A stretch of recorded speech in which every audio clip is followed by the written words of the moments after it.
ઓમ નમઃ શિવાય। શું તમે જાણો છો કે ભગવાન ભોળાનાથની ભક્તિમાં કરવામાં આવતું 16 સોમવારનું વ્રત માત્ર મનોકામના પૂર્ણ કરવા માટે જ નહીં, પરંતુ મનમાં શ્રદ્ધા, સંયમ અને ધીરજ વધારવા માટે પણ કરવામાં આવે છે। કહેવાય છે કે જે ભક્ત સાચી શ્રદ્ધા અને નિયમપૂર્વક 16 સોમવારનું વ્રત કરે છે અને ભગવાન શિવનું સ્મરણ કરે છે, એના જીવનમાં આવતી અનેક મુશ્કેલીઓમાં તેને માનસિક બળ અને ભગવાનની કૃપાનો અનુભવ થાય છે। પરંતુ આ વ્રત પાછળની એક એવી ભાવનાત્મક કથા છે જેમાં એક સ્ત્રીને પોતાની ઈચ્છા કરતાં પણ મોટી વસ્તુ મળી હતી। એ શું હતું? ચાલો આજે ભક્તિભાવથી સાંભળીએ 16 સોમવારની વ્રત કથા। કથા સાંભળતા પહેલા એકવાર કમેન્ટમાં લખી દેજો, હર હર મહાદેવ, ઓમ નમઃ શિવાય। તો ચાલો શરૂ કરીએ।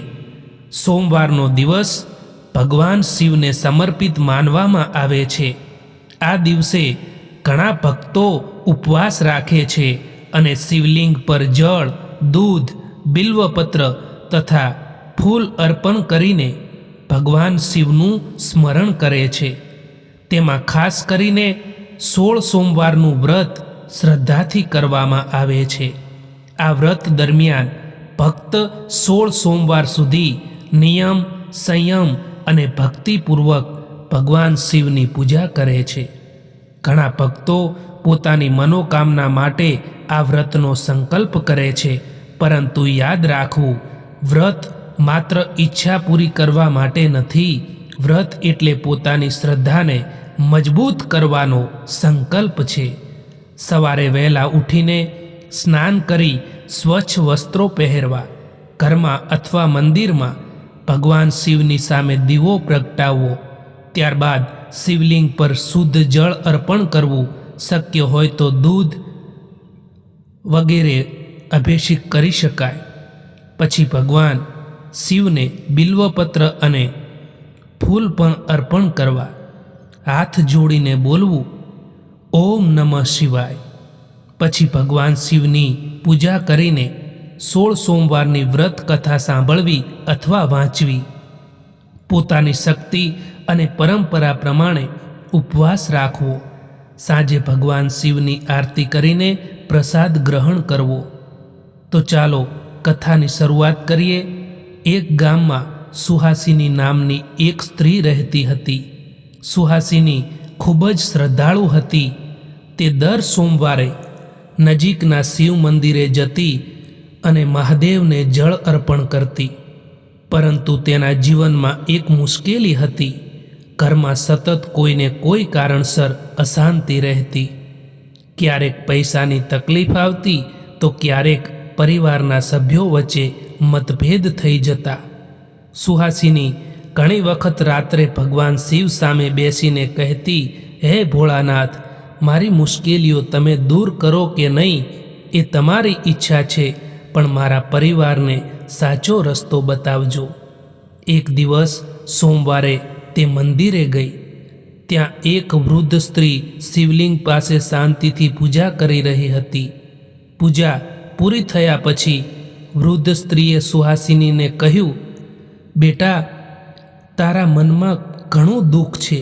સુહાસિનીએ આશ્ચર્યથી પૂછ્યું, તમને કેવી રીતે ખબર?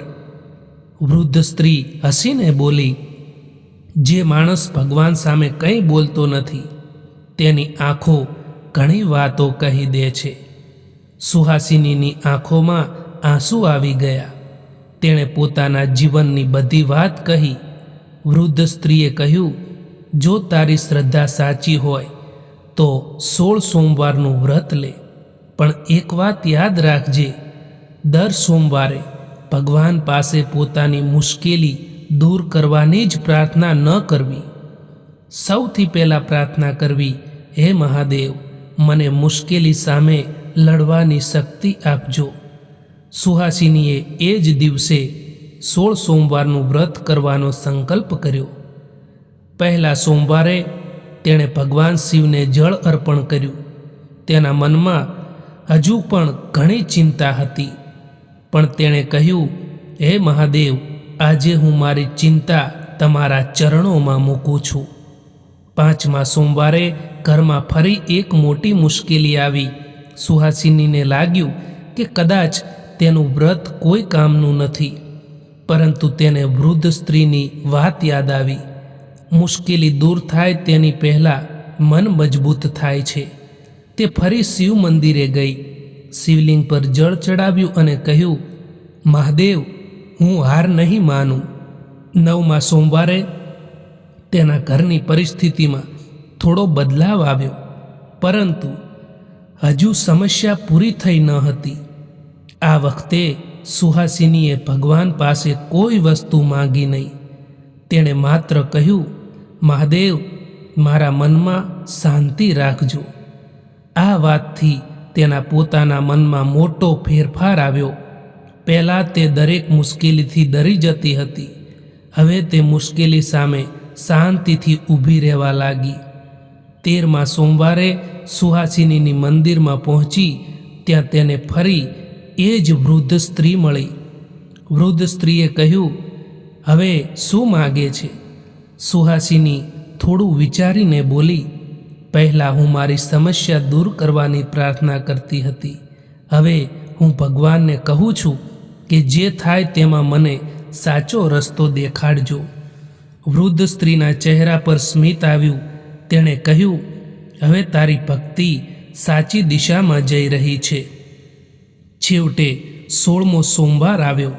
સુહાસિનીએ સવારથી જ ભગવાન શિવનું સ્મરણ કર્યું, શિવલિંગ પર જળ ચડાવ્યું, બિલ્વપત્ર અર્પણ કર્યું, દીવો પ્રગટાવ્યો અને હાથ જોડીને કહ્યું, હે મહાદેવ, મેં જ્યારે વ્રત શરૂ કર્યું ત્યારે મને લાગતું હતું કે તમે મારી દરેક મુશ્કેલી દૂર કરશો, પણ આજે 16મા સોમવારે મને સમજાયું છે કે તમે મારી મુશ્કેલી કરતાં પહેલાં મને મજબૂત બનાવી દીધી.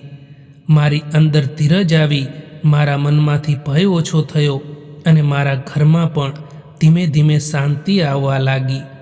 મહાદેવ, હવે મને કંઈ માગવું નથી, માત્ર તમારી ભક્તિ કાયમ રાખજો. એટલું કહીને સુહાસિનીની આંખોમાંથી આંસુ વહેવા લાગ્યા. તે દિવસે તેને સમજાયું, ક્યારેક ભગવાન આપણને એ નથી આપતા જે આપણે માંગીએ છીએ. ભગવાન પહેલાં આપણને એ બનાવે છે જે આપણે બનવાની જરૂર હોય છે. સમય જતાં સુહાસિનીના ઘરની પરિસ્થિતિ પણ સુધરવા લાગી. પરિવારમાં વાતચીત વધવા લાગી, ઘરની અશાંતિ ઓછી થવા લાગી અને સુહાસિનીના મનમાં એક જ વિશ્વાસ રહ્યો, મારા માથે મહાદેવનો હાથ છે. આ કથા આપણને શીખવે છે કે વ્રતનો સાચો અર્થ માત્ર ભૂખ્યા રહેવામાં નથી. વ્રત એટલે શ્રદ્ધા રાખવી, સંયમ રાખવો, ખોટું બોલવાથી બચવું, કોઈનું ખરાબ ન કરવું અને મુશ્કેલી આવે ત્યારે ભગવાન પરનો વિશ્વાસ ન છોડવો. 16 સોમવારનું વ્રત કરતા સમયે મનમાં સારા વિચારો રાખવા અને સૌથી મહત્ત્વની વાત, મનોકામના પૂરી થાય ત્યારે જ ભગવાનને યાદ કરવા નહીં, મુશ્કેલીમાં પણ ભગવાનને યાદ કરવા. હે ભોળાનાથ, જે ભક્ત આ 16 સોમવારની કથા શ્રદ્ધાથી સાંભળે છે એના મનને શાંતિ આપજો, એના પરિવાર પર તમારી કૃપા રાખજો, એને સારા કર્મ કરવાની શક્તિ આપજો અને જીવનમાં આવતી મુશ્કેલીઓ સામે હિંમતથી ઊભા રહેવાની શક્તિ આપજો. હર હર મહાદેવ. ઓમ નમઃ શિવાય. જો તમે પણ મહાદેવમાં સાચી શ્રદ્ધા રાખો છો તો કમેન્ટમાં એકવાર લખજો, હર હર મહાદેવ. અને આ પવિત્ર કથા કોઈ એવા ભક્ત સુધી પહોંચાડજો જેને અત્યારે મહાદેવના આશીર્વાદ અને હિંમતની જરૂર છે. હર હર મહાદેવ.